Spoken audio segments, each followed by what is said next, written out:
Pressure का मतलब क्या होता है कि किसी भी पर्टिकुलर एरिया पे हम कितना फोर्स लगा रहे हैं, ये कहता है प्रेशर। प्रेशर दैट मीन्स कि force acting per unit area. Example की बात करते हैं, हमारे पास क्या है, एक 3D ब्लॉक है मान के चलो, और हमने इस ब्लॉक को ऐसे बना दिया, ठीक है। पे क्या कर रहे हैं कि यहाँ पे फोर्स लगा रहे हैं। अब ध्यान से इस बात को समझना आप कि हम किसी पर्टिकुलर एरिया पे फोर्स लगा रहे हैं। हम किसी पर्टिकुलर एरिया पे फोर्स लगा रहे हैं। कहाँ लगा रहे हैं? इस पर्टिकुलर एरिया पे फोर्स लगा रहे हैं। तो प्रेशर का मतलब क्या होता है? Force acting per unit volume, actually area लगाना। क्या होता है? Force acting per unit area का मतलब क्या होता है कि किसी भी पर्टिकुलर एरिया पे हम कितना फोर्स लगा रहे हैं, यही कहलाता है प्रेशर। आई बात समझ में? अब जिस एरिया पे फोर्स लगाओ, एरिया मैटर नहीं करता। कॉन्सेप्ट क्या है कि force acting per unit area is called pressure. Formula क्या बनता है? तो फॉर्मूला बनता है F इज इक्वल टू, अब देखो एक चीज और देखना, यहाँ पे ना जो फोर्स हमारा होगा, इस फोर्स को हम थ्रस्ट भी कहते हैं। थ्रस्ट का मतलब क्या होता है? ये फोर्स हमेशा परपेंडिकुलर होता है।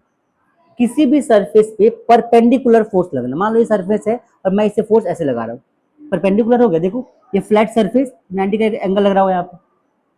बात समझ में आ रही है? जैसे मान चलो मेरे पास ये फोन है, अब इस फोन के ऊपर मैं ऐसे फोर्स लगा रहा हूँ। कितने एंगल से फोर्स लग रहा है? ये फ्लैट सरफेस है और ये कितने का एंगल बना रहा है? 90 का। तो इस तरह से लगने वाले फोर्स को हम क्या बोलेंगे? Perpendicular force. मतलब we are applying pressure on this body. बात समझ में आ रही है? तो किसी भी बॉडी पे जब हम प्रेशर लगाते हैं तो बेसिकली एक तरीके का फोर्स होता है जो किसी पर्टिकुलर एरिया पे लग रहा होता है, इसी को क्या बोलते हैं हम? प्रेशर। फोर्स क्या होता है? Force acting per unit area is called pressure. Force कह लो, थ्रस्ट कह लो, दोनों सेम होता है। थ्रस्ट का मतलब क्या होता है कि परपेंडिकुलर फोर्स।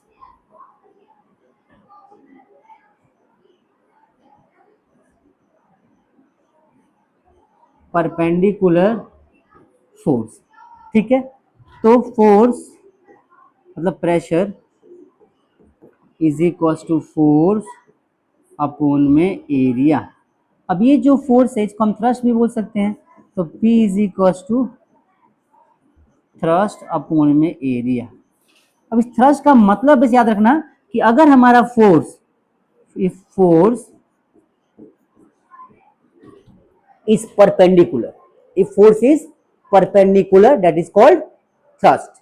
बात समझ में आ रही है कि अगर हमारा फोर्स किसी सरफेस पे परपेंडिकुलर लग रहा है तो क्या बोलेंगे? उसको हम थ्रस्ट बोलेंगे। तो thrust per unit area is called pressure. Pressure के बारे में कुछ बेसिक चीजें हैं, क्या है ध्यान से देखो। तो प्रेशर के बारे में कुछ बेसिक चीजें यही है,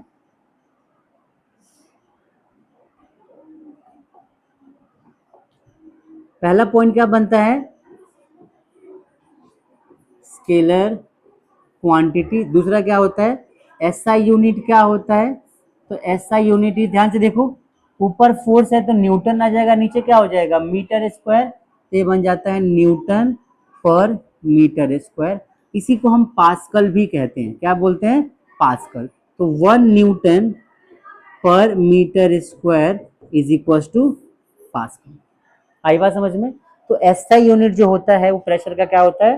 पास्कल भी हो सकता है, न्यूटन मीटर स्क्वायर भी हो सकता है। ये चीज याद रखना। इसको रिप्रेजेंट किससे किया जाता है? तो रिप्रेजेंटेड बाय पी। आई बात समझ में? ये 3 चीजें याद रखो, इसके बारे में बेसिक चीजें काफी काम आएंगी आपके। तो ये कॉन्सेप्ट पूरा पूरा किसका है? प्रेशर का। फिर से समझते हैं प्रेशर क्या होता है कि किसी सरफेस पे लगने वाला परपेंडिकुलर फोर्स कोई हम क्या बोलते हैं? प्रेशर। और प्रेशर जो होता है स्केलर क्वांटिटी है, और इसका ऐसा यूनिट क्या होता है? ऐसा यूनिट होता है न्यूटन पर मीटर स्क्वायर। क्लियर सभी को? कोई डाउट? अब इसके बारे में एक चीज और समझना कि जो प्रेशर है, प्रेशर वो बेसिकली थ्रस्ट होता है। एक और बना ली। प्रेशर जो होता है थ्रस्ट अपॉन में एरिया होता है। बात समझ में आ रही है? तो तुम ध्यान से यहाँ पे समझना फैक्टर जिस पे प्रेशर डिपेंड करता है। तो फैक्टर की अगर मैं बात करूं कि किस फैक्टर पे प्रेशर डिपेंड करता है, तो P inversely proportional to the area होता है।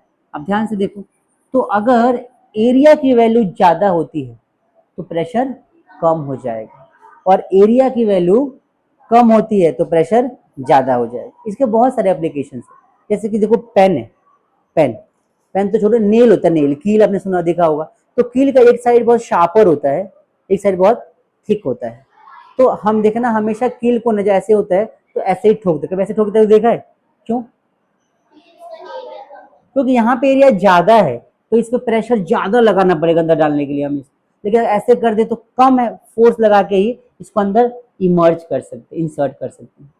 आई बात समझ में? इसके अलावा बहुत सारे और भी एप्लीकेशन है प्रेशर के, जैसे कि हमारे बैग के स्टेप्स होते हैं।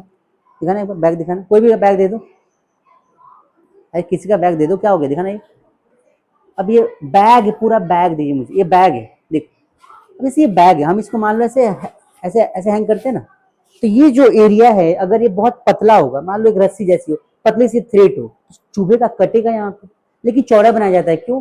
ताकि वेट को हम आसानी से होल्ड कर सके, हमें प्रेशर फील ना हो जाता। बकेट, बाल्टियां जो होती हैं, उनके जो हैंडल होते हैं यहाँ से चौड़े बनाए जाते हैं ताकि आसानी से पानी को उठा सके हम। तो कॉन्सेप्ट क्या है, ये सब एप्लीकेशन है साइंस की रियल लाइफ में, कि भाई अगर हमें साइंस को पढ़ा है, उस चीजों को बनाया है, तो हम इसको यूज कर रहे हैं कि प्रेशर अगर कम करना है तो एरिया को बढ़ाना पड़ेगा, और प्रेशर ज्यादा करना है तो एरिया को कम। इसीलिए कभी कहते हैं कि अगर आप किसी ना दलदल में ऐसे डूब रहे हो तो खड़े मत हो, लेट जाओ। इस दलदल में चले गए जहाँ पे पानी का, अब नीचे जा रहे हो जमीन के अंदर, तो खड़े रहोगे तो प्रेशर ज्यादा रहेगा। आपका बीपी, ब्लड प्रेशर बॉडी का जो होता है उसको भी नापोगे ना, खड़े होकर पैरों में बहुत प्रेशर आएगा, 200-300 आएगा वो प्रेशर। तो लेट के आराम से नापो पैर का प्रेशर या हाथ का प्रेशर, आपका प्रेशर बहुत कम आएगा। अगर आप पैर से प्रेशर नाप रहे हो, मशीन अगर किसी के पास प्रेशर की मशीन हो तो लगाओ यहाँ पे और आप खड़े होकर नापो, आपका प्रेशर 200-250 के आसपास आएगा, इससे ज्यादा आ सकता है। लेकिन अगर लेट के आप प्रेशर नाप रहे हो, प्रेशर बहुत कम आएगा, नॉर्मल बॉडी का प्रेशर होता है। तो खड़े होने पे बॉडी का पूरा वेट ऊपर है, एरिया बहुत कम है, सारा वेट तो कम एरिया पे डिपेंड कर रहा है, तो प्रेशर ज्यादा लगता है। अब लेट जाओ, प्रेशर कम लगेगा। तो दलदल में कभी डूब रहे हो ना आप, या पानी में कभी, तो आप ऐसे लेट जाओ, इससे क्या होगा, बॉडी आपकी ना से ज्यादा एरिया बना लेगी, तो प्रेशर कम लगेगा आपके ऊपर, तो आप डूबोगे नहीं। बात समझ में आ रही है? This all are the concepts for the pressure. एक चीज और देखना, एक बॉडी हमारे पास मान लो ऐसे है, देखना ध्यान से, एक बॉडी ऐसे आपके पास है, एक बॉडी आपके पास ऐसे है, और दूसरी बॉडी आपके पास ऐसे है। सबको समझ में आ रहा है?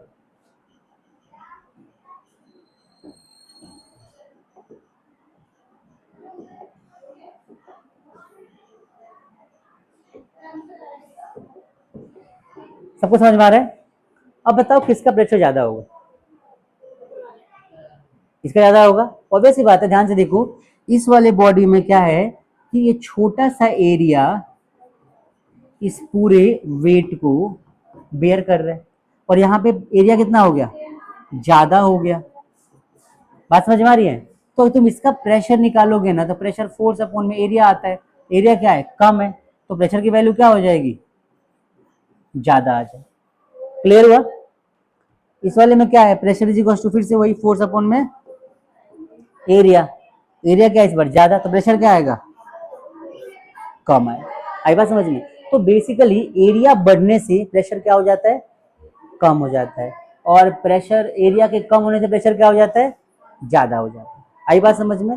ये हम मतलब कि प्रेशर के कॉन्सेप्ट को समझ रहे हैं, और यहाँ पे हम क्या देख रहे हैं, यहाँ पे हम एक सॉलिड बॉडी की बात कर रहे हैं। लिक्विड की बात अलग होती है, लिक्विड में जब प्रेशर की बात करते हैं ना, उसका कॉन्सेप्ट बिल्कुल डिफरेंट सा है, लेकिन ये सॉलिड्स की बात हो रही है। सबको समझ में आ गया भाई? क्लियर हो गया प्रेशर कॉन्सेप्ट? मतलब एग्जाम में कभी आपसे एप्लीकेशंस पूछे प्रेशर के 3-4, तो क्या लिखोगे, बकेट वाला लिख देना, बैग्स वाला लिख देना। टायर, जो टायर होता है ना, टायर, ये भी एक प्रेशर का कॉन्सेप्ट। टायर पतला होगा तो प्रेशर ज्यादा लगेगा, मोटा होगा प्रेशर कम लगेगा, ये भी एक एग्जाम्पल टायर का लिख सकते हो आप। बात समझ में आ रही है?